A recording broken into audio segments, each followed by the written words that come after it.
it's probably the healthiest lifestyle that I can think of, nutritionally and environmentally, from a sustainable point of view.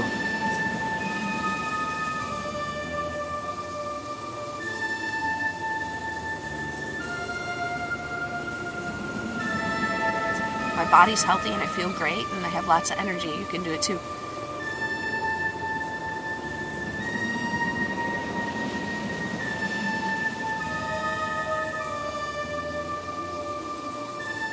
Training questions, eating questions, nutrition, meal plans, all these things, and we want to make that information available.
Cheek, president of Vegan Bodybuilding and Fitness.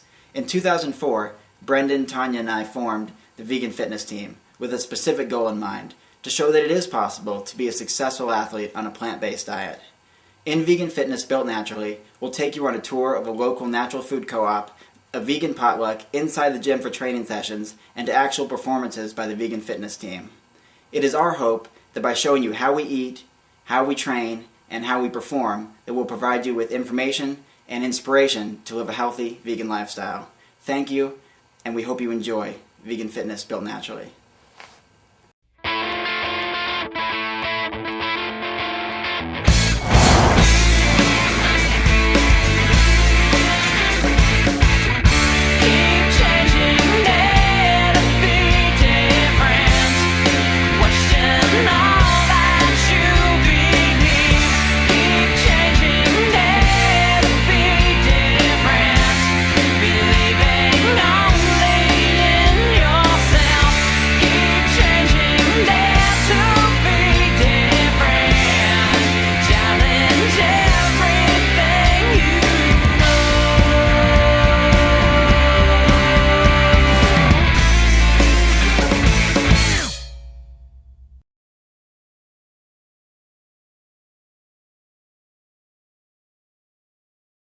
My name is Robert Cheek. I am 25 years old from Corvallis, and I'm a vegan bodybuilder. My name is Brendan Brazier. I'm from Vancouver, BC, Canada. 30 years old, and I'm a professional Ironman triathlete. I'm Tanya Kay, and I grew up in a farm town in Michigan, and now I'm a full-time gypsy, traveling the world at my whim and leisure. I first became vegan to try and improve my athletic performance back in 1990 when I first started running track. I became vegan probably as a test of a late teenager's willpower. I found out that it was kind of the next step after vegetarianism, and I was really into just testing my willpower. On December 8th, 1995, my sister started organizing Animal Rights Week at my high school. And as it turns out, after watching videos and listening to speakers and reading literature and learning about animal testing and factory farming, December 8th, 95 has led to 2005. So it's been 10 years now, and I haven't gone back. It dawned on me, it was like a flash of information. Oh, I'm going to cut out milk and eggs now. And it took me a while to get all the right nutrients together to really succeed on a vegan diet, but once I got that right, it was definitely much better. 3 years ago, I became a raw foodist, which is still a vegan, but you don't cook your food anymore. I think a very common misconception is that vegans are weak and skinny. I'm showing that you can get big and strong and be very powerful and healthy and athletic and successful through sports on a vegan diet. It's a people-based movement, and people need to do the experiment themselves. Ask, are you getting the results you need? If not, don't feel any attachment to your current dogma system. Change it in a second. And something that I've noticed recently that I think is partly good, but it's also a bit disturbing as well, is more people are trying a vegan diet now, and that's the good part, that they are trying it. But the bad part is that they're not sticking with it, and the reason for that is because there's so many vegan junk foods out there now. There's vegan hot dogs, vegan ice cream, vegan chips, of course, things like that are really not healthy. And so people will stop eating meat and just think, oh, well, it's vegan, and just have free reign on all this junk food that just happens not to contain any meat or dairy products. And then they assume that the vegan diet is a bad one because they don't feel good on it. Well, yeah, I mean, just because it's vegan doesn't mean it's healthy. So that's something that people need to be really aware of. Probably the biggest misconception with vegans is that they don't get enough protein, which I can tell you I know a lot of people, including a lot of vegans, vegetarians, and I really don't know anybody with a protein deficiency. I get protein from beans, from nuts, from lentils, from seeds, from things like broccoli and spinach, tofu, other soy products, hemp protein, rice protein, protein bars, and just really eating a wide variety of foods. The raw vegan lifestyle encompasses more than just what you put in your body. That's the start. But once you put all this good food into your body, and once your relationships start reflecting the way you feel about yourself, meaning brilliant people are surrounding you, and I don't argue anymore. I don't have the time and the energy to spend on toxic situations, not just toxic food, but toxic relationships and toxic emotions, that your whole world starts to reflect these raw vegan lifestyle choices that you've made. I write about this a bit in my book Thrive, is that one of the big reasons for obesity in North America is because we eat too much. Well, why do we eat too much? Because we keep craving food. Why is that? Well, our food is so denatured, so processed, and so lacking in nutrients that we want to keep eating until we're full. And we're not going to really get full until we have all the nutrients we need. Once we're nourished, our body's nourished, it stops feeling hungry, but we're eating these foods that don't have nourishment, therefore we continue to eat. Amino acids are amino acids. Your body doesn't tell where they come from, whether it's from chicken, whether it's from beans. As long as you have all essential amino acids, which you get from eating a variety of foods, then you're set. So I have lists on my website, veganbodybuilding.com, that lists all the different foods with their protein content. I have sample meal programs. I think it's important to spread the word. I know a lot of raw food athletes and vegan athletes are looking for role models, just looking for other people doing it. So it's flattering, and it's an honor to be one of the people to go, hey, I'm doing it. It's 7:30 in the morning. We're here outside the First Alternative Co-op in Corvallis, Oregon. Michelle Adams and the group here have given us the opportunity to be in the store, pretty much have it all to ourselves, to give a tour of what we eat and the kind of products, other vegan products like soaps and shampoos and conditioners and lotions and all this stuff that is environmentally friendly, vegan friendly, on display. Morning green drink. Oh, it keeps me so chipper. 7 a.m. chipper.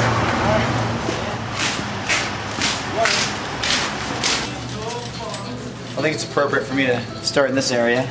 Obviously, this is an area I'm very familiar with, the supplement area. I get a lot of emails, a lot of questions about this, different protein powders to take and things like that. There's multivitamin.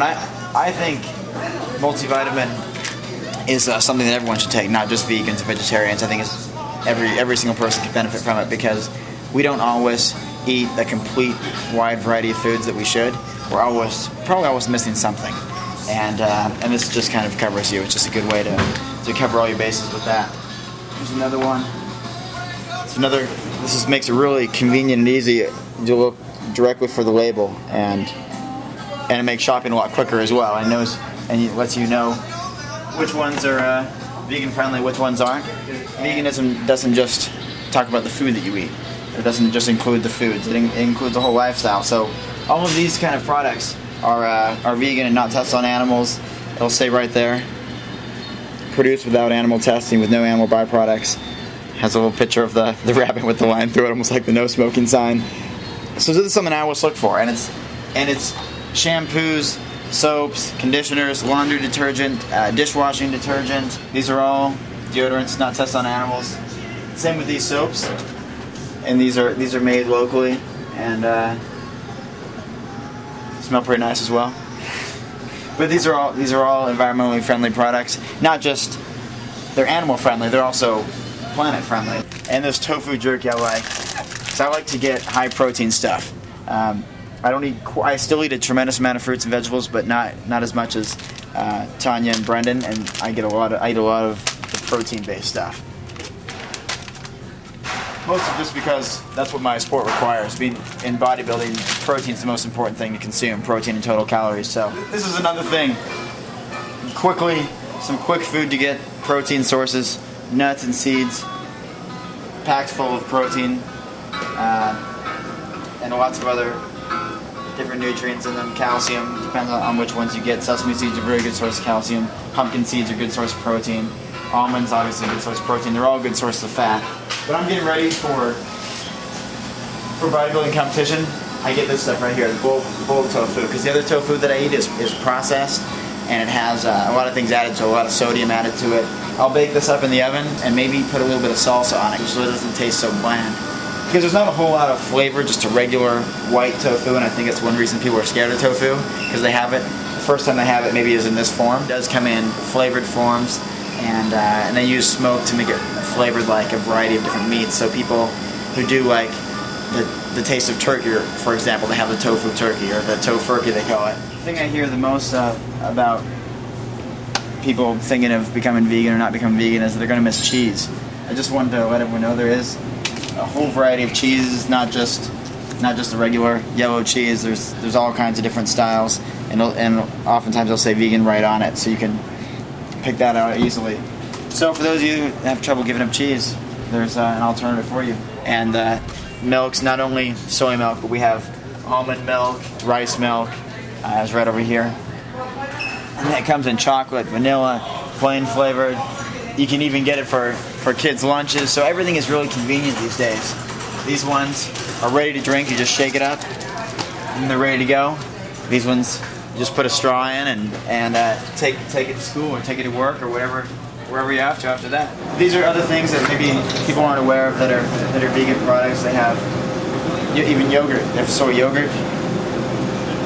Here it'll say right there, it'll say vegan on it. Again, it's just another quick way, because when you're new to vegan, you're always checking labels. Again, once you've been vegan for a while, you're familiar with what's vegan, what's not. They have frozen entrees. Again, this is more for the lazy vegan, I guess. Kind of our American society. We do a lot of TV dinners, quick things in the microwave and things like that. But there's still a better way to do it rather than doing the mainstream products or the meat products. You can even get your kind of fast meals here. This is a popular section for people when they become vegan for the first time, because one of the things people miss the most, aside from cheese, is milk. Because milk is in things like ice cream, and these are all vegan versions of it. And this is about as big as it gets. So I know most American cow's milk ice cream companies, you can even get it in probably a 5-gallon bucket, which promotes eating a tremendous amount. Obviously, people get bigger and bigger and unhealthier and unhealthier. This is pretty much as big as you can get soy ice cream anywhere, which is 1 quart. Even though they're junk foods, they're still vegan. So vegans do have the opportunity to still eat cookies and things if they want. We don't always suggest it, especially as athletes.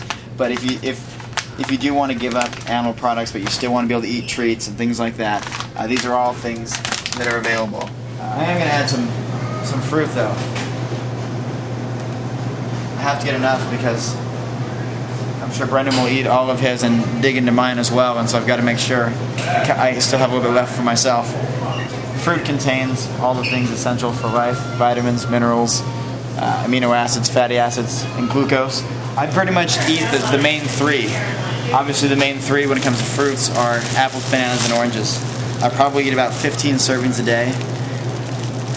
All throughout the day, I usually start the day with a couple of bananas in the morning with a multivitamin. It just helps me take the pill down, or I'll take liquid form multivitamin. But I usually start with a couple bananas in the morning, taking apples throughout the day as snacks. This is probably my favorite food in the entire world to eat. It's grapes. Eat a lot of meals with broccoli and then broccoli and potatoes. Great source of calcium, fiber, good calories, and great bodybuilding food as well. Hi. Why do I love shopping at co-ops? Let me show you a couple reasons. For example, the bean. You bring in a bag, you recycle a bag to pack your groceries in, and they give you one bean for every bag you bring in. And you put the bean in the charity of your choice, and it represents 5 cents. They raise about $5,000 a year just through 5-cent bag recycling. So this is so community-based. It's my lucky day. I just found my lucky penny. I'm going to put it in my vegan fitness apron. That penny is almost as big as a shopping cart. This is every little kid's dream. I mostly shop at farmers markets because that's where you get in-season, local produce from whatever area you're in. I'm a transient, so the farmers market is like, oh, you don't even have to ask the question, where'd this come from? It came from somewhere near here because it's here, wherever here is. But when I go to like a grocery store, or a co-op is better, like, okay, grocery store, then health food store, then co-op. I always look for organic, and if there's anything that says if it's local, then that's good for my body to eat local to the area I'm in. As a raw foodist, I eat all of it. This will be gone today. So I don't need to wait for fruit to ripen. I buy it ready to eat. My favorite green in the world. Ooh, even better, dino kale. Green kale and dino kale. I have a little recipe for you. Get bananas and you wrap it in one leaf of dino kale. It's called the banana burrito. So good. They have a lot of organic produce here. I really like that. Honey tangerines. Oh, these are so sweet. I'm going to get a couple of them. Organic from California. When your palate becomes really sensitized to raw vegan food, like naturally happens, I think, what kind of apple don't you like? They're vastly different. From pink rose to gala to Brayburn, one of my favorites.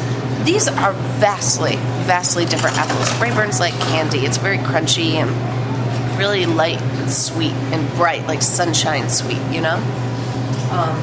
Gala's similar, a nice crunchy apple, a little darker flavored, not as sweet. Pacific Rose, I'm not sure. I haven't had one before. These are from New Zealand. I'm thinking it might be like a pink lady. These are really different. How can you say you don't like all apples when there's so many out there? Even dates, Oh, I don't like dates. But there's quadrally, and there's honey dates, and there's empress dates, and there's mejul dates, and there's black sphinx dates at a certain time of the year, the fall. Olives. I mean, you can go on with oil cured and Peruvian and the Greek olives, and there's such an array of flavors. People say, don't you miss cooked food? I'm like, don't you miss what you don't know you haven't had yet? Like all these varieties. Just my taste buds can taste so much. Okay, we got some honey tangerines. Really sweet. I feel best when I eat no nuts.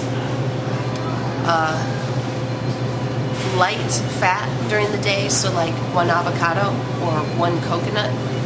That would be my fat intake for the day. Fruit to my heart's content, and lots of greens. So I start every day with that green drink. You saw me. Maybe it's spirulina, sometimes it's grasses, sometimes it's algae, but something green to start my day, something green to finish my day. Huge, healthy salad with kale and romaine and things like that in it. And then all the fruit I want, stay light on the fat. That's how I personally feel best. But you gotta do the experiment. I can't tell anybody else how how to feel best because their body's going to function completely different than mine. The prepared raw foods, they're usually dehydrated because they have to have a shelf life. Anything in a box normally is not a raw food because a raw food is alive, right? And if left on the shelf, it would go through a life process, which means it would also decompose.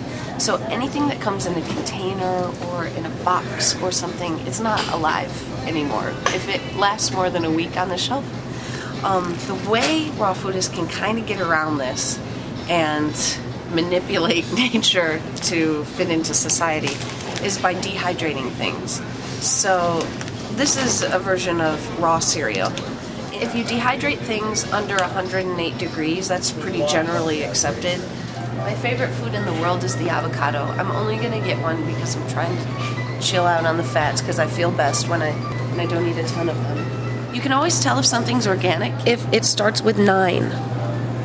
Any other produce is gonna start with 4, but organic always the number starts with 9.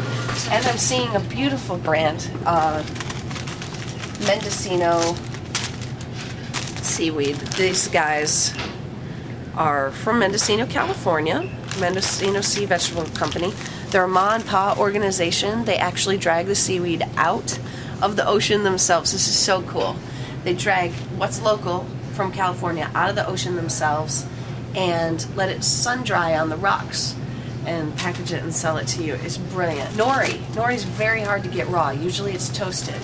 So this is beautiful that Mendocino Sea Vegetable Company takes the time to not waste the time steaming and cooking things. Organic, cool, and something else I discovered is people say to me, "Oh, it must be so expensive to eat like you do," and I have 2 responses. Honestly, no, it's not, because all this food in the shopping cart is going to cost me under $20. And it could take me 2 days to eat. So let's say I spend $10 a day on food. I can go much more extravagant than that. My other response to that is, this is not a discount body. Like, what better thing do I have to spend money on in life than my actual physical well-being? So if it is expensive, which it isn't, there's nothing else I'd rather be spending my money on. This is not a discount body. It's the highest quality ingredient, local, organic body, you know? And I feel that way. I feel that way too. So I don't think there's a CD or an article of clothing or a minute bit of gasoline that's more important. I'd rather scrimp on other things. All right, so let's go for a shot. What I'll do, I'll basically just get what I normally get when I go shopping and just explain why I get each thing, because I get asked that a lot. Why do you eat this? Why do you eat that? And I've got a reason for eating everything I eat. So let's go for a shot. I get most of my food: spinach, lettuce. The mixed greens are in the bag there. They're not out yet, but I go through a huge amount of green foods, mostly because of the chlorophyll. The amino acids are really good. And being more alkaline is just so important. People ask me a lot where I get my calcium from. Being vegan, of course, not drinking milk, people think, well, where do you get calcium? And one of the main things, this is really important for people to understand, that people's bone health or lack of health, osteoporosis, stress fractures in athletes, is not due to lack of calcium in the diet. It's due to an over-acidic environment within the body. So eating too many processed foods, eating too many cooked foods, foods that basically turn the blood acidic. The blood will actually stay neutral, but to do that it has to pull calcium from the bones, which makes obviously weaker bones. So if you're constantly eating an acidic diet, body has to keep the blood neutral for survival's sake and pull calcium out of the bones. So if you keep a really alkaline diet, then you don't have that problem. Lemons have vitamin C, oranges have vitamin C. That's really good to eat at the same time as eating iron-rich foods, because vitamin C helps the absorption of iron. There's a raw soup recipe in my book that's spinach-based, and it has citrus in it as well. So that really, that's planned so that it will help the body assimilate iron. I don't take any supplements at all. Just completely vegan, obviously, natural foods. I'm about 80% raw. So 80% of the calories I consume each day are from raw sources. And then fruit is my main energy source. That's where I get my carbohydrate. It's simple sugars as opposed to a lot of complex carbohydrates. Complex carbohydrates have their place, but simple sugars are really good when you're really athletic because they go into the body right away. The body has to break down complex carbohydrates, and then convert it back into simple carbohydrate for the body to use. So if you take a straight, simple fruit sugar, like fructose, for example, in bananas, it will go straight into the body. And then dates, for example, have glucose, which is absorbed straight away, very quick. I probably eat 10 bananas a day, just because they digest so easily. They're very high in potassium, as most people know, which is an electrolyte, which is sweated out. Apples are one of my favorite food. Apples are something that I snack on all the time. Just get a pretty low glycemic index on them, which means that they don't get into your system as fast as bananas or as dates, but it's just more for sustained energy. So really good just as a snack. And here we have Nature's Path cereal. You can see this aisle here. This is my favorite. It's all organic, non-genetically modified, really good quality cereal. This is my favorite. This is their new Optimum Rebound. It's made specifically to be eaten after a workout. It's got green tea extract in it, which is really good for helping get rid of free radicals in the body. Free radicals are built up by exercise, so it's excellent for that. It's got a pretty good-looking guy in the back too, so this is a good one. Seaweed's excellent for electrolytes. You can really, obviously, as an athlete, you sweat a lot out, and you need electrolytes to help hydration. If you just drink water, you'll actually cramp up. Some people will take commercial sport drinks and stuff, but they're just basically sugar, flavor, color, artificial stuff, most of them. So seaweed's a really good alternative. I like dulse a lot. Dulse is one of the best, but you really can't go wrong with a raw seaweed.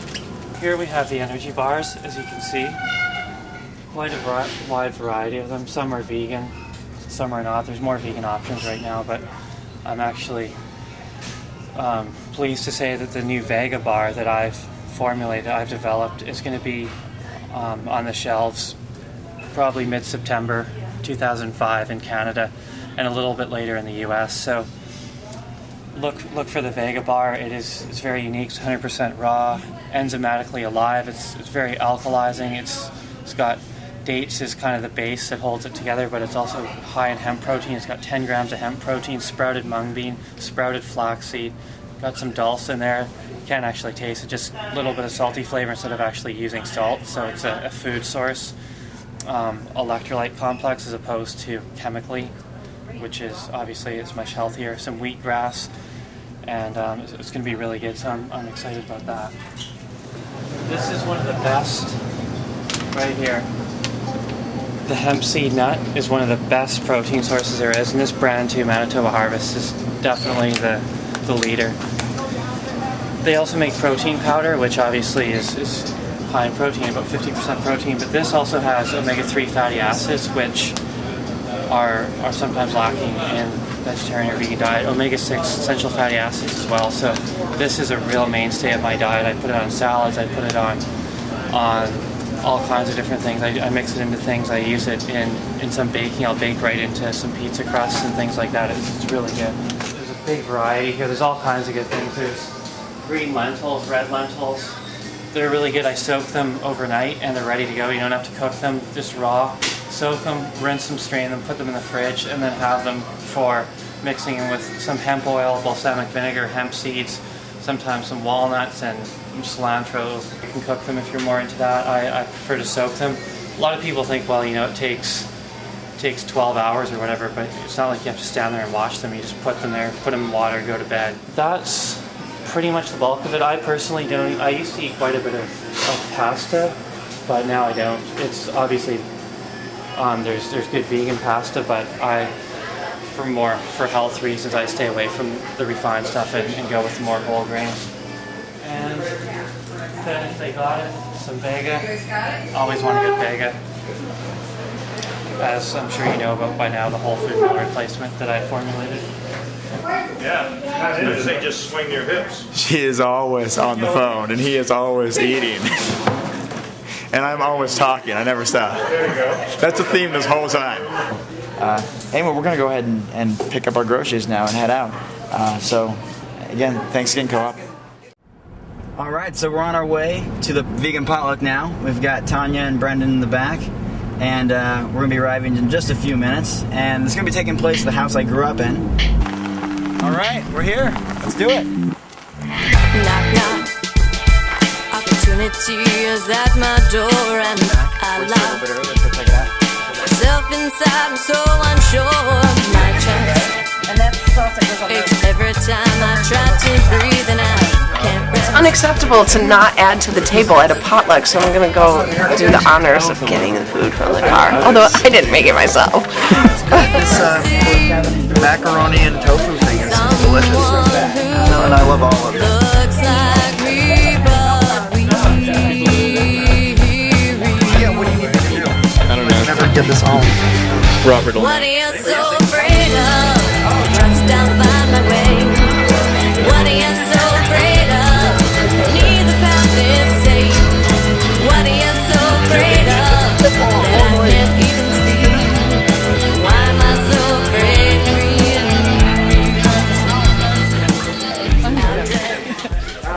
Well, we got, these are they're vegan chocolate little cookies. I got these as a snack. They're just, you know, obviously alternatives to some other normal cookie, but they don't have eggs or refined sugar or milk in them. my desire? Gotta get onto a moving track. In the mirror, I can see someone. Soy yogurt with some fruit in it, and I'm sure it's really good. I'm going to sample all this stuff in a little bit. I guess the first thing I'll use is my green beans since I... What are you so afraid of? Trust I'll find my way. What are you so afraid of? Neither path is safe. What are you so afraid of? That I can't even see. Why am I so afraid of being me? Why am I so afraid of being me? Have I sabotaged myself? My mom actually makes these rolls. They're all vegan as well. She makes these rolls pretty much for every holiday, so she made those. And this, I would guess my sister made this, but I don't know.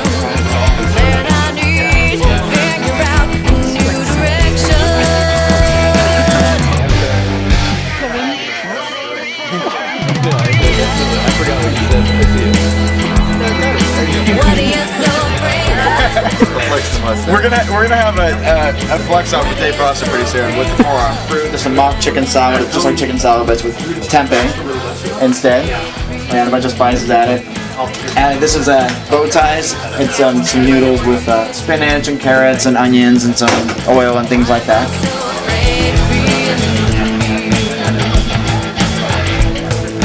I don't think it's fair because Dave hasn't shaved.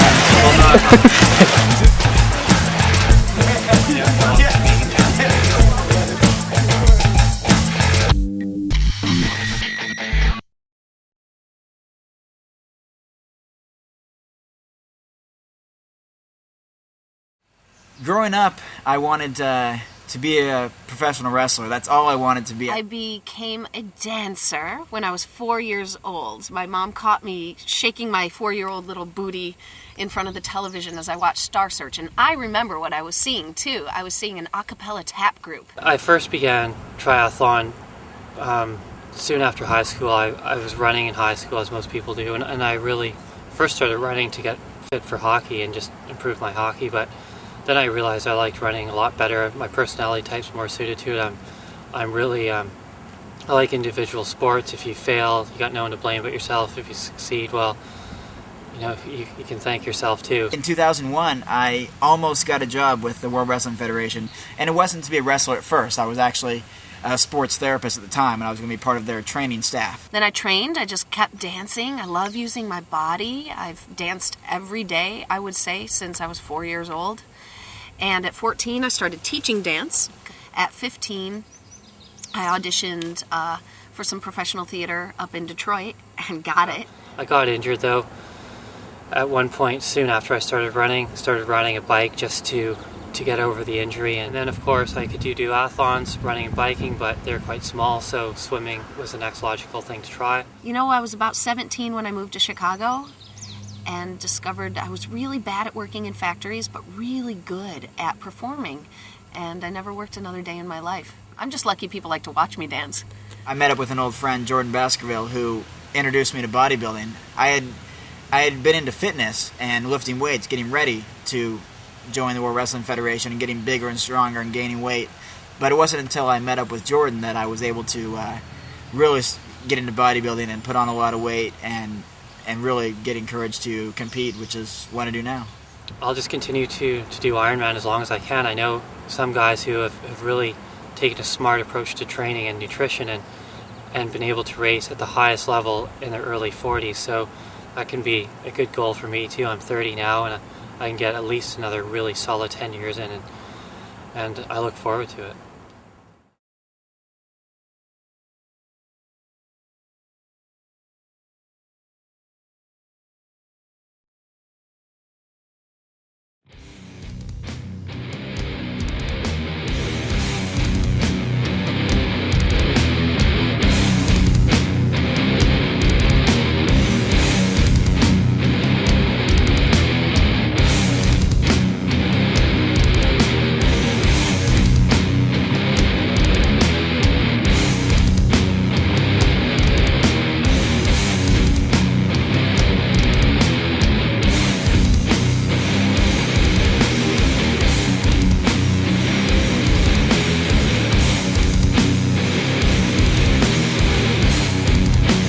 I want to take this opportunity to introduce my friend Jordan Baskerville. This is the guy that got me into bodybuilding in the first place.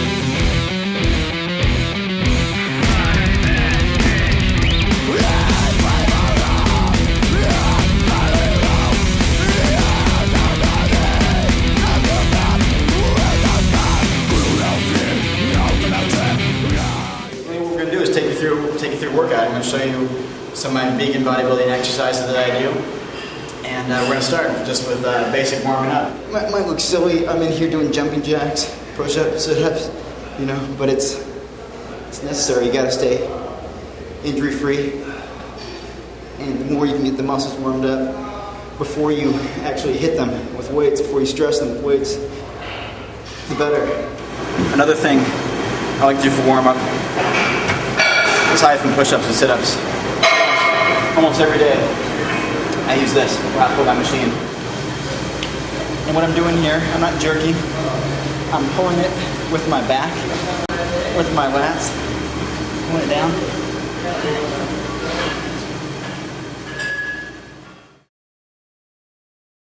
So many people get stuck on you have to do 10 reps, you have to do 12, you have to do 8, whatever it is. They sell themselves short. They'll do 8 and they'll stop. I go until I can't go. But I pick a range that gets me around 10. I don't know exactly, because I don't count, but I know it's around 10. And if I'm doing more or a lot less, I just adjust the weight and just go until failure, we call it. It's one of the few times in life where failure is good. When lifting weights, when you hit that point. The flat bench is for the main part of the chest. The chest is pretty big. Pectoralis major, minor, and the other muscles in there. So that's for just the whole chest in general. Now, let's go all the way up. Now, and so you get a nice wide grip. This is decline press. This is for the lower part of the chest, the bottom part here. This is for the upper chest. I'm going to bring it under my chin. And explode up. And this is the hardest one out of the chest with the barbell, the flat bench, decline, and incline. This is the hardest one.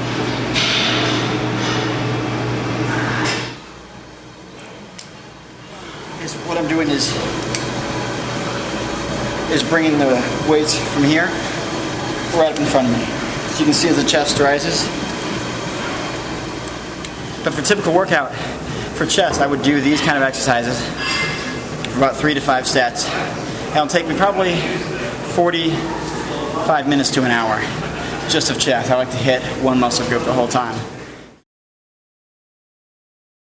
What we're going to do is we'll start a back workout now. I like to say back attack, come get some. So what I'm going to do is probably the most important thing, or one of the biggest things for back, is to do pull-ups. And basically, just lifting your own weight. And this is tough for a lot of people. I've been able to do about 40 at a time before. Certainly not today. Now I'm going to get something out of my bag. There's some, you notice I don't have anything on my hands, but I got some weightlifting gloves that Alan was nice enough to send from New Grip. You can check them out at newgrip.com. They're all vegan gloves. Just come over here, we'll check those out. I didn't use these for chest, I could have. But when I'm doing back, I'm going to it. What it does is, I'll put it on for you here. It's a big cushion, and it helps so it doesn't hurt your hands as much. For those who know, I've got a bit of a lower back problem, just some high school injuries. And so I try to stay away from deadlifts. Deadlifts are when you're grabbing down here and pulling up. So for those of you who have some lower back injuries, this might be a nicer alternative.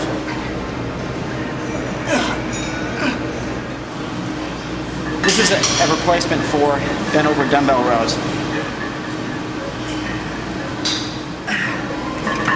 Switch, I like to do both, just one hand at a time. Again, I'm not jerking, just pulling, all back. One of the best exercises for abs is to do hanging leg raises. But you're increasing your own grip strength by having to hold yourself up, because abs don't fatigue very fast. Just bring it down here, hold it by my head, and do crunch down.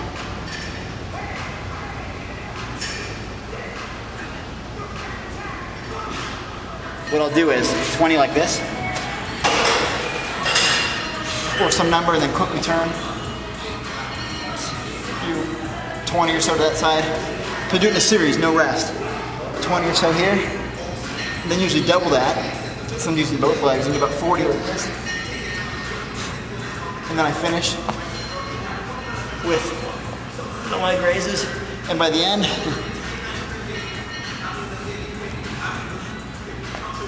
your abs are burning.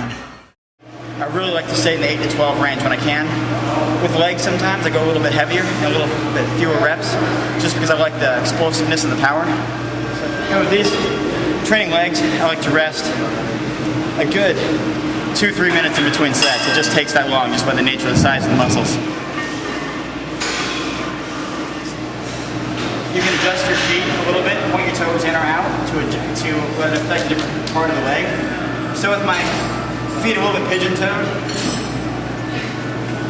it's going to work a little more out here, and you can even see it. So you come up from the side, you can see these muscles out here working. A little more outer sweep to the thigh. And now watch the difference. When I turn, my toes out, it's all right here. Standing hamstring curls, very similar to lying down, but we'll do one at a time. And this for the back of the leg. Curling up like that.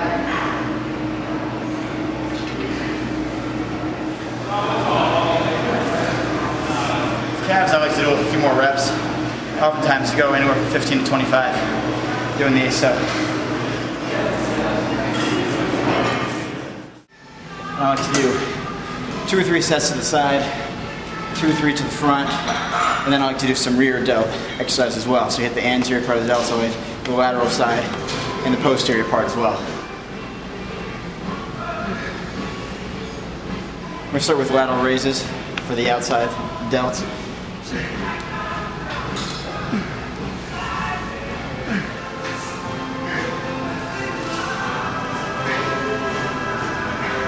I'm going to try to get it even with the face, even with my mouth or eyes, right up in front of me.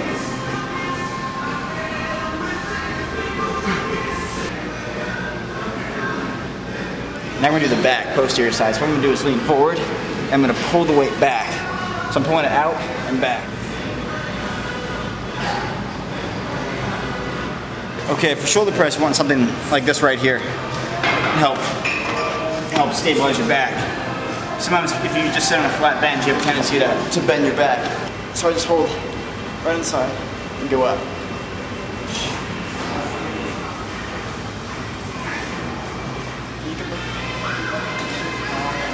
And I'm not pulling with my arms, really, at all, or my elbows or anything like that. I'm just raising the shoulders up.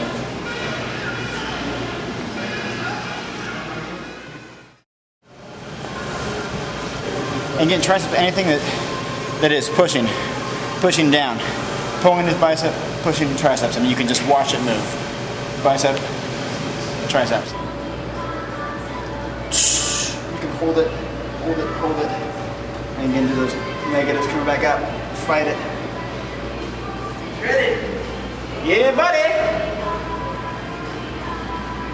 You can. Just slow it down your head.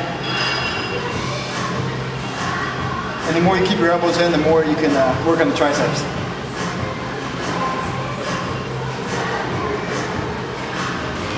And I'm just going to keep this elbow in, just kick back.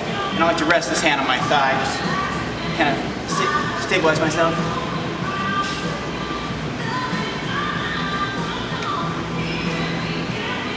Biceps are pretty small.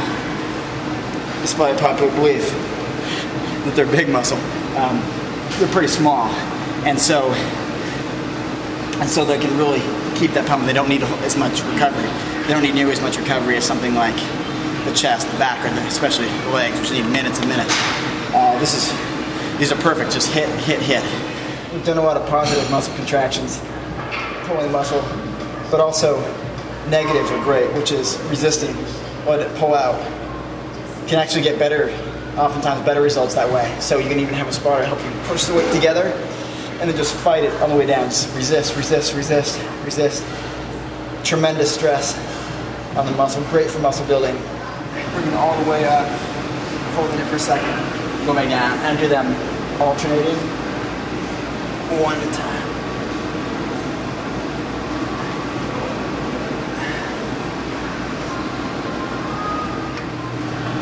So you really can see, and this is perfect because it isolates specifically the biceps. You're not allowed to have your body sway.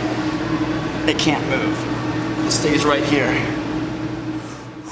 I've been smashed doing these a few times. Doing squats, which I chose not to demonstrate in the video because of some back problems.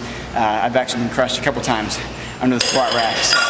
And that was just going down and trying to get back up and having my spine kind of collapse on me and go down, and it was due to not resting long enough. Vegan bodybuilders.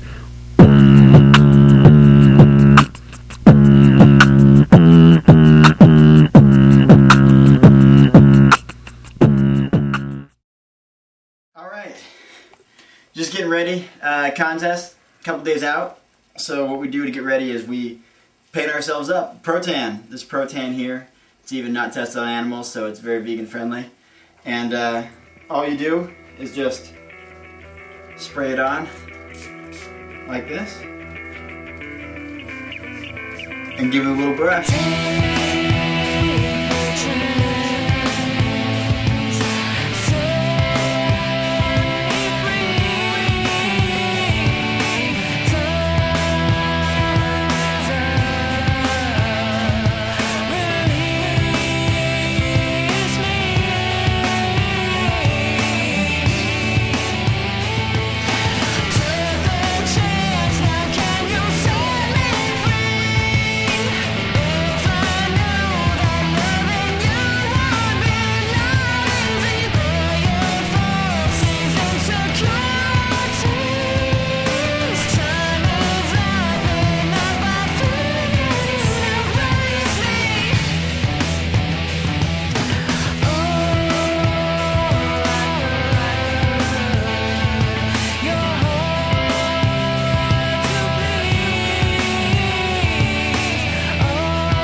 A rhythm's coming in.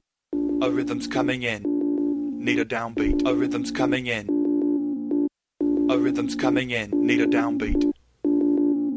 Need a downbeat. There it is.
Coming in. I get bored really easily, so my workouts have to change a lot. If I go to the gym, I should go twice a week, and then I should take 3 dance classes. Every dance class is different, and then I should take Bikram yoga twice a week. Maybe take a hike, like walking, once a week. And and going dancing as often as I want. Going dancing at the club as often as I want. That's mandatory. Because that keeps me interested. Like, boredom is a big thing for me. I can't go get bored somewhere. So anything, you gotta know yourself. Know what your parameters are and work with them. I want to exercise. I don't want to be bored, so change it up. Personally, as a dancer, my quads get overdeveloped, and that affects me because the quads pull on the TFL, which is up here. It's my hip flexors. The quads make my hip flexors tight.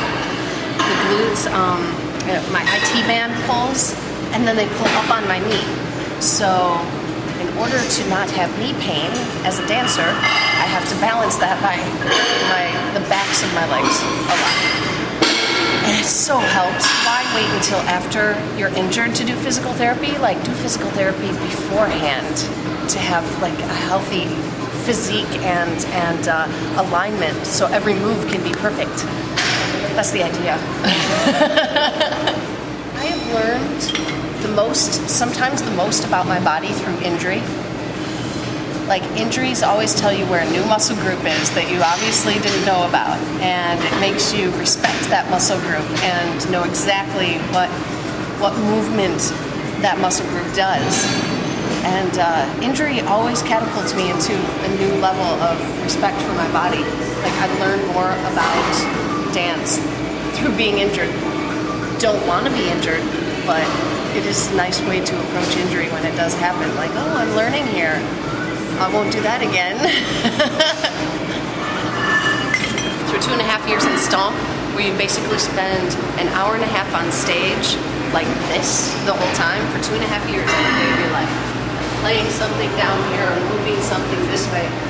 And it's very hard for my muscles and my hip flexors to understand that they need to release back to daily life and walk around like a normal, erect human being. So, that injury through tendonitis, pretty severe tendonitis in the hips.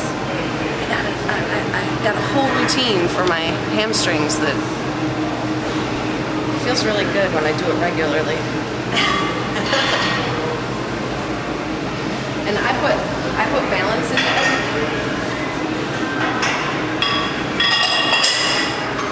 And it's important to remember, I don't do like the same move all the time. So it's really kind of pointless for me to do repetitive stuff. And the more I can change up my arms and like mix things up, the more appropriate it is to dancing. Personally, stand on one leg because I don't want to waste any training time to get my balance in check. Because what is balance? It's nothing more than muscle coordination and strength. It's not some enigma that lies in your center ear. It's like just making the little muscles control what they're supposed to control. Balance is really important to me, and that includes around my ankles and around my knees and in my hip joint. Even right now, you can see my ankles like moving back and forth to stabilize me the whole time. Meanwhile, I'm up here on top doing triceps. The triceps, I have no use for in dance, but they look good. So I'm just lifting weights to look good up here. But down there, that's what I need. That's the real deal. Balancing.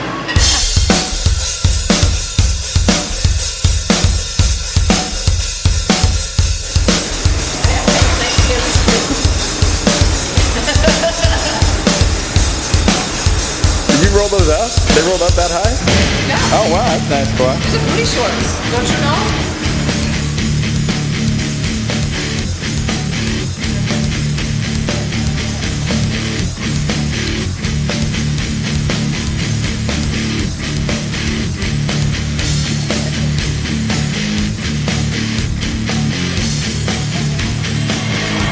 That's not my sport.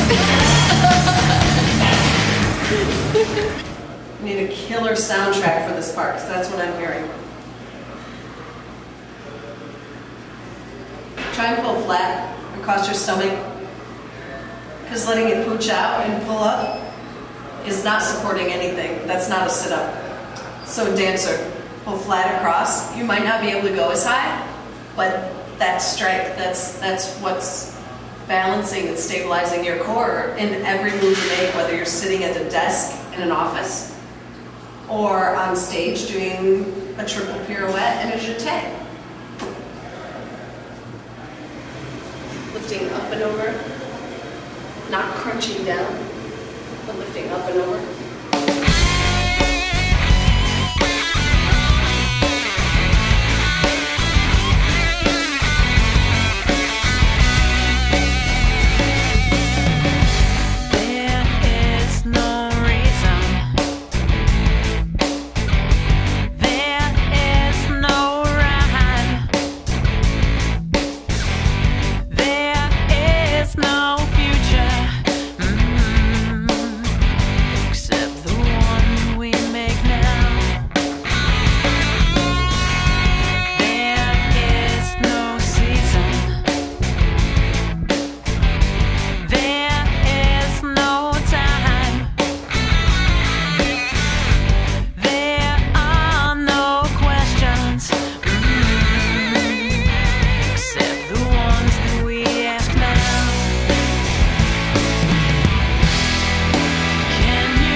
Spinning's roots lie in New Zealand, where the Maori tribe warriors used to tie rocks to the end of ropes and spin them around their bodies for strength training before battle.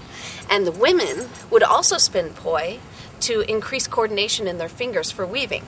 Now, poi also has roots in Hawaii, where you may have heard of the finger food poi. It's the taro root. It'd be tied in leaves to the end of a rope and dashed against rocks until it reached this paste-like consistency, making it edible. And that is the finger food we call poi today. Of course, all of these things eventually become a dance and the art form that we know in the West today, in warehouses, at beaches, at parties and performance venues, oftentimes lit on fire, poi spinning.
burning.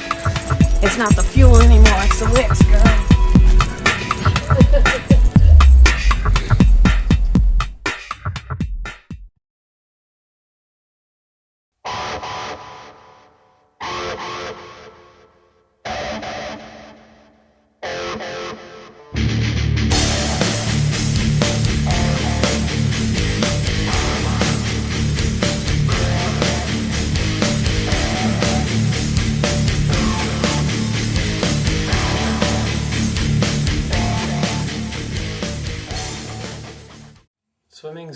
For me, swimming is the hardest of the three sports because I don't have a background in it. Physically, it's the least demanding, but it's very difficult if you didn't grow up as a swimmer. It's hard to learn how to move properly. It sounds funny, but those who have swam since they've been little kids are very efficient, and those who have learned later in life are not as efficient, therefore have to work harder. But like I say, I've worked on that a lot and become more efficient. So I really enjoy swimming, especially open water swimming with the wetsuit. There's no turns, obviously, in the pool there is, so it's so nice in the summer to go out to the lake and swim, just open water and just let your mind wander and not be thinking about the clock or not thinking about having to turn or anything else. You can really just let your mind go. For swimming, obviously, lat muscles are important because they're the ones you use. You pull the water down. It's like this motion on your side, so you want that. Specifically, this is a really good one. Here you want to keep your elbows high just as you're entering the water. You don't want to be like that pushing down because you don't enter that way. You enter like this, so you turn.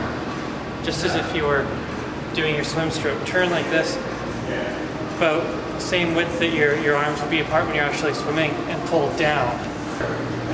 It's not for speed, it's just for strength. You get all the speed you need doing actual swimming. So just whatever resistance you feel comfortable with, that you can get about 12 to 15 reps. You can also do other back exercises that are important to complementary to this. Just pull down straight to the chest, keep the back up, smooth control, and about 3 sets of 15 of these for the in-seasons. Even though you don't use chest muscles as much for swimming, you still want to exercise them as the opposing group. That's very important too, so you don't create muscle imbalances. So what we can do with that is we can use the ball in here, like this, and push-ups on the ball. To make it harder, you can use your toes pointing straight down, and just nice and smooth push-ups. About 3 sets of 20 for these I find are pretty good. Dips are very good, obviously for the tricep. And in the swim motion, when you're over and down and you go back, so there's that full part of the stroke there. You get really well by doing these. Just, again, pretty easy. The closer in your legs are, obviously, like this is very easy. This would be beginner. And then right out, further out you go, the harder it gets. Breathe in, breathe out, breathing important. Just a nice, slow, controlled motion. So this exercise here is for triceps, muscles back of your arm. But this is a really good one for endurance athletes because it can actually help expand your rib cage. And of course, bigger rib cage means that you can, when you breathe in deep, you can really get more air into your lungs, which obviously is a benefit for any kind of aerobic exercise. Deep breath, and then up like this. So triceps and chest, rib cage all together. Nice and smooth. Of course, as an endurance athlete, you want to belly breathe more, but if you've got more room in your chest, you can utilize that as well. So this is one of my favorite shoulder exercises because as a triathlete for swimming, you don't want to do a lot of lifting over your head like that. It can put strain on your shoulder where it doesn't need to be and actually build bulk where you don't want it. So these ones, upright rows, are really good for that. They also work muscles up here too, and this little bit on your back, which is good. So you want your thumbs to be sort of a guide. That's about how far apart you want. It's called close grip upright row. and just stand up, and then just 1. Again, I do 3 sets of 12 of this.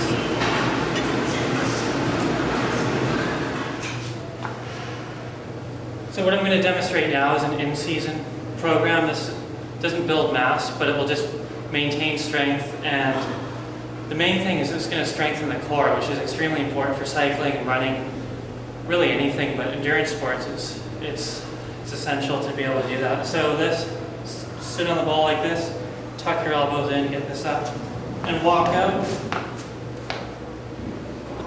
and flex your lower back muscles, and keep your back parallel to the floor. Tighten up your abs, but still be able to breathe. That's key. For me to really improve my cycling, what I found is the more I did, the better I got. It was that simple. And back in '96 is when I really started improving my cycling, and that was just through putting in the miles. It was quite simple. Just go out and ride and focus on a smooth pedal stroke. There's some pedal drills you can do, one-legged drills that just help you to feel the whole pedal stroke and not just push down and mash the pedals, but pedal in a circular motion. Pedaling in a circular motion is efficient. You push down, you pull across the bottom, you unload. You don't really pull up with on the backstroke, but you just kind of unload, then push over the top and use your larger muscle groups as opposed to just using your quad. So it's a good drill to practice to become more efficient. But the main thing with cycling is just putting in the miles, getting out there for long, easy rides. Just those metabolism rides, as they can be called. It's burning fat as fuel, so you want to make sure you eat enough essential fats from hemp and flax, things like that. And most of the endurance training for cycling is done with a fairly low heart rate, about 120 to 130 beats, which is just, again, to get the body efficient at burning fat as fuel instead of using glycogen. Because if it uses glycogen, then it depletes fairly quickly, because your muscles can only store enough glycogen to get you through a couple hours of exercise, and then you have to start replenishing. But as you train more in the fat burning zone, your fat burning efficiency becomes greater, therefore you use that more as fuel and you don't have to eat as much, and you're just overall a better endurance athlete. One of my core workouts when I'm getting ready for competition is I'll do 20-minute warm-up, I'll do strides, which are basically accelerations for about 80 meters, 80 to 100 meters, just to get the heart rate up, just to get loosened up and get into good form. And then I'll do 8 by 4 minutes of running. And what that is 4 minutes I'll run hard, basically at threshold, which is just the point that I can hold without breaking over into building up lactic acid, which would then make it so I'd have to stop running. So 4 minutes hard, 1 minute easy. So 8 by 4 minutes. That's basically my good core workout. That a 20-minute cool down, just easy jogging, and a bit of light stretching, and that will get you tremendously fit within quite a short period of time. Well, what I'm going to do now is I'm going to do a lower body workout, and what I usually do is I'll split my workouts into 2 groups, upper body and lower body. Lower body I do after a run workout, so after a hard run, some mile repeats, the tempo run, something like that is when I'll do the legs, just because they're already a bit fatigued, and then I don't want to do them on a day when I'm not working them as hard, because then they never get a rest day. So what I'm going to do first, this is more of an off-season program, is building up some strength in the legs. And some people will say, well, you know, you're an endurance athlete, why do you need strength? You just need the endurance. But strength is a huge part of endurance. If you're stronger, each muscle contraction uses less energy. Therefore, you're more efficient. You have greater endurance if you're stronger. So here we have a 45-degree angle sled. And what's good about this as well is you can work each leg individually. You don't have to use both at the same time. Therefore, if you fail on one leg, the other one can compensate and help out, and you don't need a spotter that way. Also, each leg then obviously is independent and doesn't have to rely on the other, so you don't get any balance issues there. Some people like to go really low, but then your muscle isn't as strong when the contraction's further. Like if I'm way down here, I can't handle as much weight. So what you want to do is have your leg like this, where it's at the strongest point and you can handle as much weight as possible, which is really going to get you incredibly strong. I start off maybe 3 sets of 12, and then later on as the season goes by, I'll go 6 sets of 6 or 6 sets of 8 and really build some strength. All right, so we've done the off-season training, the 45 degrees, so I'm there for the strength. And now this is my typical on-season training. After a run, same as before, same as when I do that in the off-season. But what I'll do, get a bench, something like this. It can be a bit lower, it can be higher, just depending obviously on your height. And this is for quicker contractions. This is not for strength, but this is turning that muscle torque that you've built in the off-season into usable power. So power is basically the quicker movement. So what you'll want to do is just get on this and push up like that. So just like that, do 10 to 15 of those. Obviously you want to balance it out. If you're using a lot of muscles and sort of loping along like that, it's very inefficient. So you want those quick contractions. And even just doing stuff like this, these kind of exercises, jumping rope or just hopping up and down like this. So it's kind of like when you run, you're running on hot coals. It's the quick. You don't want to be loping along like this. It's just hit the ground and then you're off. You spring forward. So try and use more tendons and less muscles. Tendons don't fatigue. They don't get blood in them. They don't build up lactic acid. Strength, but not big muscles. You don't want to build big, bulky muscles because then obviously you have to carry them. It's all about strength to weight ratio. The stronger you can be with a smaller amount of muscle space, the better. Kind of the opposite of what Robert needs.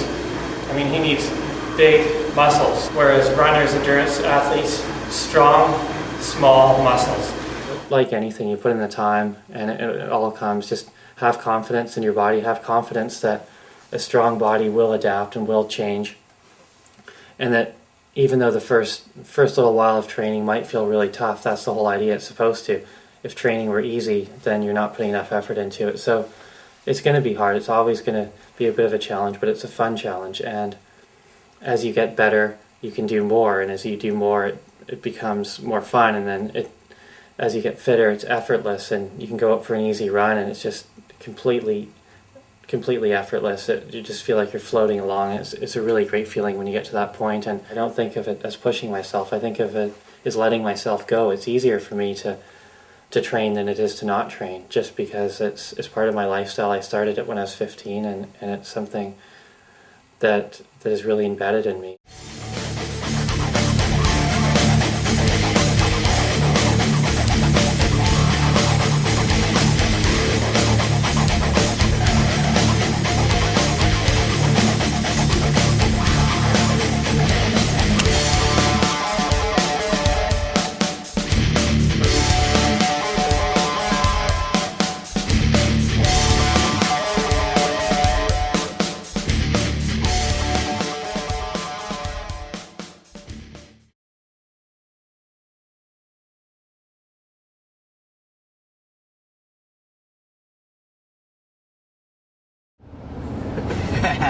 Bam! All right, we're back.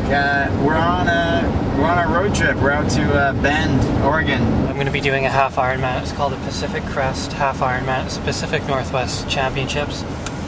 For me, it's still kind of training mode. It's more like just preparation for the season, kind of race my way into shape. I took last season off to work on some other projects, and then 6 days ago I did a half Ironman in Victoria, British Columbia. So 6 days in between. It's really pretty close, but it's still a great training effect. You usually get really fit after a half Ironman or even just a half marathon. After about 2 weeks, your fitness really, once you recover, you really boost and you feel good after that. So I'm hoping this will be just a good training day. Probably take between 4 and 4.5 hours to do this half Ironman. We've got a situation in front of us.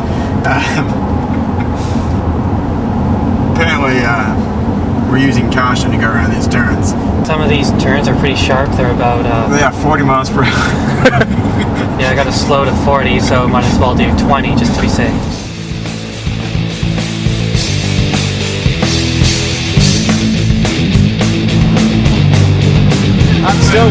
use the restroom. Been 4 hours now, just so you know.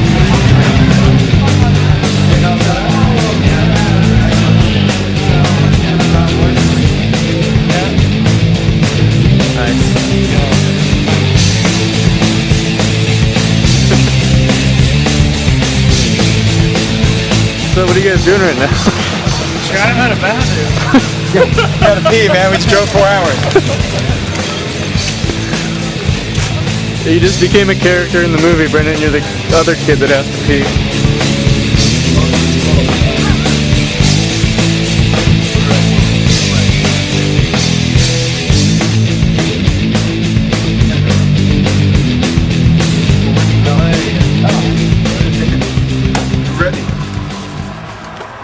Back at Schmoll.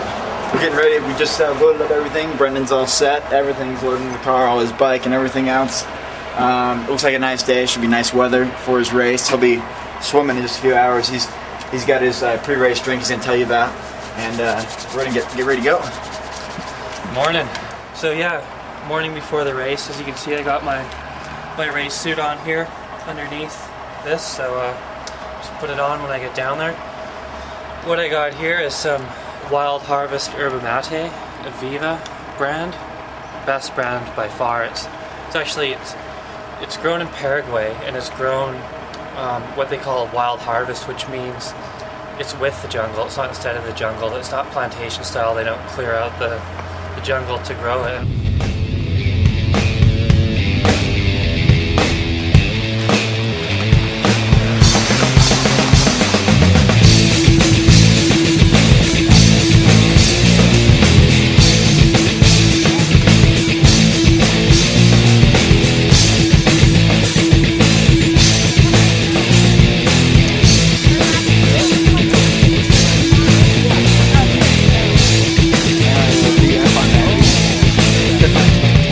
See you before you start, but of course, good luck and go get them. Yeah, thanks.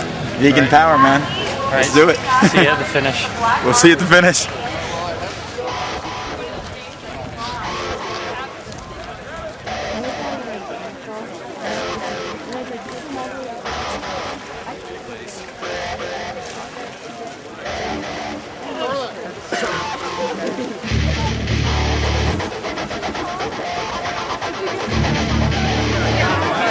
A lot of people doing photo shoots and things like that. Let's go, Brendan!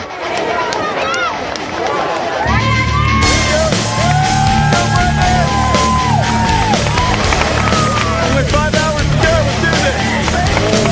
Let's go, Brendan!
Let's go talk to him. He's here from BC, Canada. He's developed his own line of nutritional supplement called Vega. He is a vegetarian athlete and would be very happy to provide you with any information you want about his all-vegetarian supplement. Brendan, very healthy, very accomplished Ironman athlete from Canada. Someone who knows you, I guess.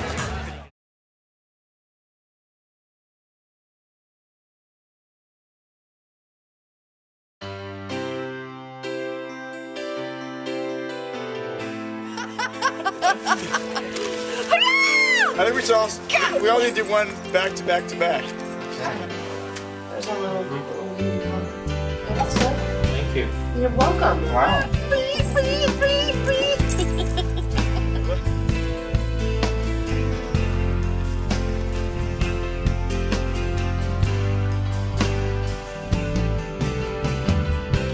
Someday when I close my eyes. Ready? Vegan pride. Yeah. Blair Witch Project.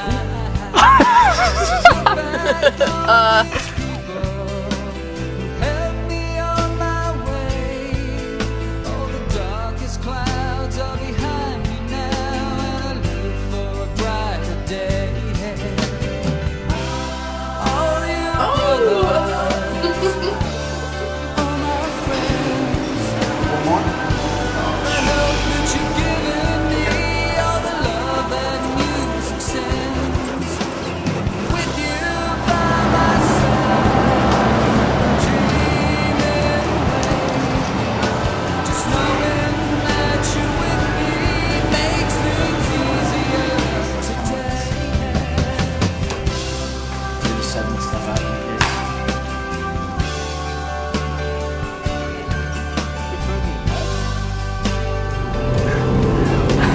Really nothing to say at this time. It was so eloquently put. Someday when I close my eyes, all the things about myself, my friends. On behalf of the Vegan Fitness team, I want to thank you for watching. Hope you learned something. Have a great time. We'll see you next year. Ask where these times have gone. Vegan power.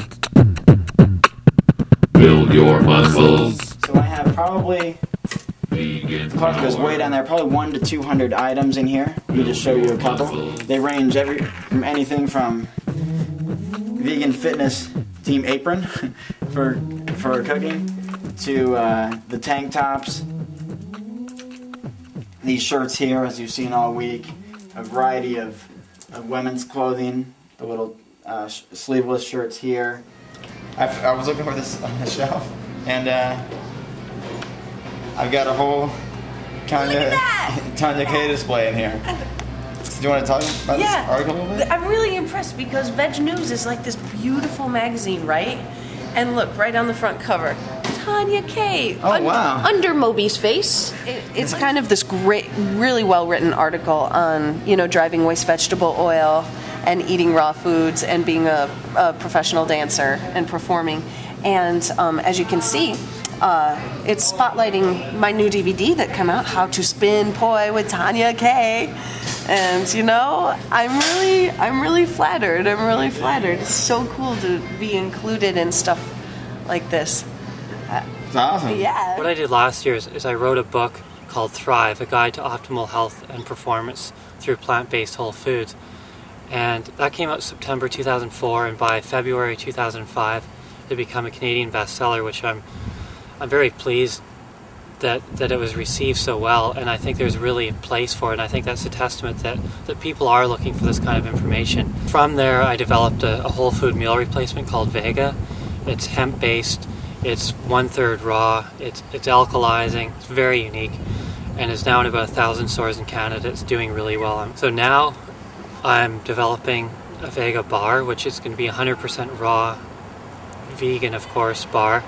It's going to be alkalizing, have lots of chlorophyll, omega-3 fatty acids, multiple sources of protein, and 100% raw. So I'm really excited about that. That's going to launch 2005, and then hopefully not too much longer after that will be available in the US.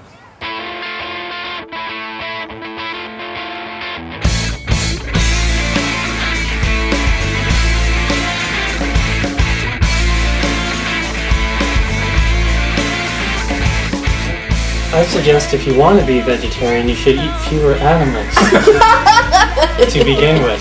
Alright, we're here at Tees & More Custom Shop in Corvallis. This is the place we've produced all these shirts.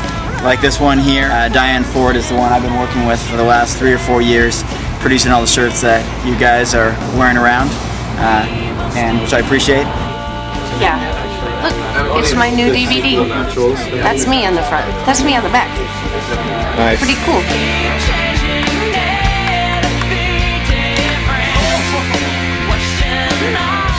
Can't teach that in the classroom.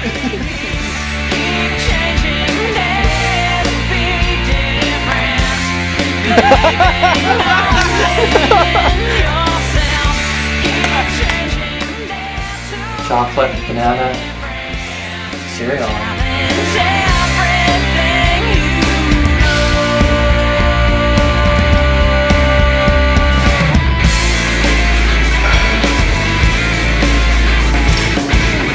See this little one, Brendan? Look at the little tiny one. It's not very big, but it still shows. Vegan bodybuilder Robert Cheek won competition.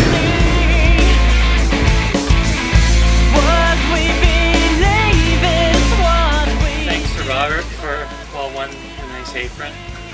Raw for me really made the difference, and everything is different. I am a better performer, I'm a better human being, I'm a better lover, I'm a better conversationalist, I'm a better spiritualist because of that.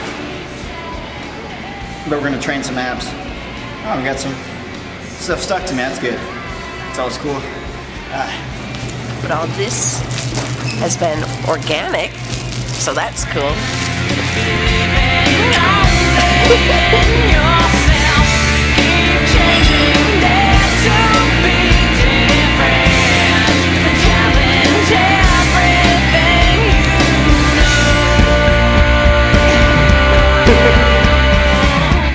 Alright, so that's pretty much the lower body workout. What you'd want to do for running and cycling, and now we can go over Robert, what do you hear? How's this thing open, dude? Oh, okay. Okay.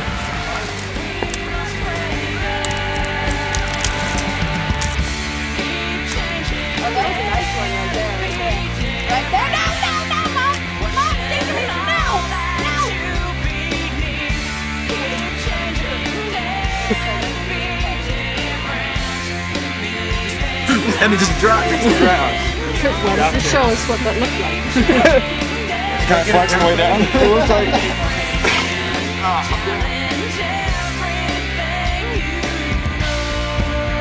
All I ever wanted to do was be a professional wrestler. You don't want none of that! You don't want none of that!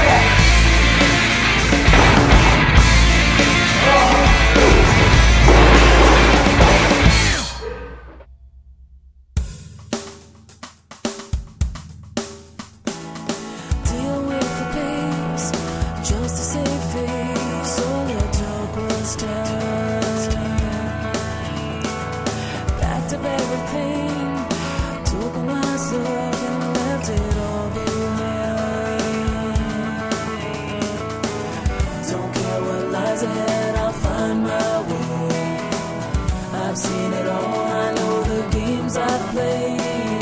Just this time, I stepped aside, view from the outside. All the things I've done, just enough so I could get by.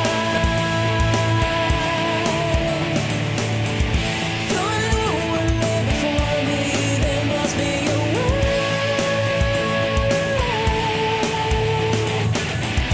I've been walking in circles to kill time and get by.